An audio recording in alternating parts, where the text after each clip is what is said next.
കഴിഞ്ഞ 4 വർഷമായിട്ട് ലിഗമെൻറ്റ് ഇഞ്ചുറീസിൽ മാത്രം സ്പെഷ്യലൈസ് ചെയ്യുന്നത് കൊണ്ട് ഞങ്ങളുടെ ടീമിന് നിങ്ങളോട് ആ ഒരു കാര്യം കൃത്യമായിട്ട് പറയാനുണ്ട്.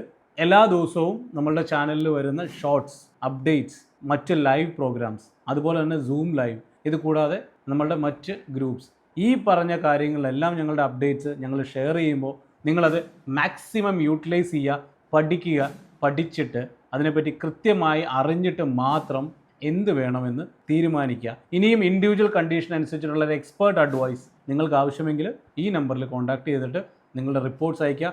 പ്രത്യേകം ശ്രദ്ധിക്കുക, കാത്തിരിക്കണം.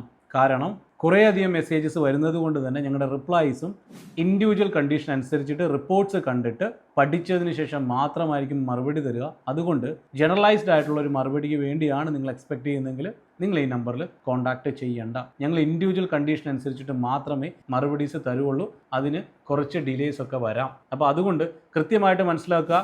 അപ്പോൾ നിങ്ങൾ ഒരു കാര്യം ചെയ്യുക, ഈ നമ്പറിലേക്ക് മെസ്സേജ് അയച്ചിട്ട് നിങ്ങളുടെ റിപ്പോർട്ട്സ് അയച്ചിട്ട് നിങ്ങളുടെ സ്ലോട്ട് ഒന്ന് ബുക്ക് ചെയ്ത് വെക്കുക. ഈ സ്ലോട്ട് ബുക്ക് ചെയ്യാനായിട്ട് നിങ്ങൾക്ക് യാതൊരുവിധ ഫോർമാലിറ്റീസും ഇല്ല. ജസ്റ്റ് മെസ്സേജ് അയച്ചാൽ മാത്രം മതി. നിങ്ങൾക്ക് റിപ്ലൈ ലഭിക്കുക തന്നെ ചെയ്യും. കാത്തിരിക്കാൻ നിങ്ങൾ തയ്യാറാണെങ്കിൽ റിപ്ലൈ നിങ്ങൾക്ക് ലഭിക്കും. അതിനുശേഷം നിങ്ങൾ തീരുമാനിക്കുക എന്ത് വേണമെന്നുള്ളത്. ഇനി ആരെങ്കിലും മെസ്സേജ് അയച്ചതിന് ശേഷം റിപ്ലൈ ലഭിച്ചിട്ടില്ലെങ്കിൽ, ഏതെങ്കിലും ചില സാഹചര്യം കാരണം ഒരുപക്ഷെ നിങ്ങളുടെ മെസ്സേജ് കൃത്യമായിട്ട് മാർക്ക് ചെയ്യാൻ നമ്മുടെ ടീമിന് സാധിക്കാത്തതാവാം. അങ്ങനെ ഉണ്ടെങ്കിൽ നിങ്ങൾ 2-3 ദിവസം കാത്തിരുന്നിട്ടും മറുപടി ലഭിച്ചിട്ടില്ലെങ്കിൽ ഒരു റിമൈൻഡർ മെസ്സേജ് ഇടുക.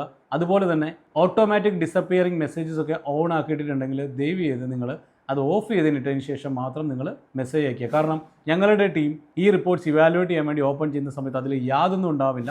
അപ്പോൾ അതുകൊണ്ട് കൃത്യമായിട്ട് ഈ കാര്യങ്ങളൊക്കെ ഫോളോ ചെയ്തിട്ട് മാത്രം നിങ്ങൾ മെസ്സേജസ് അയയ്ക്കുക.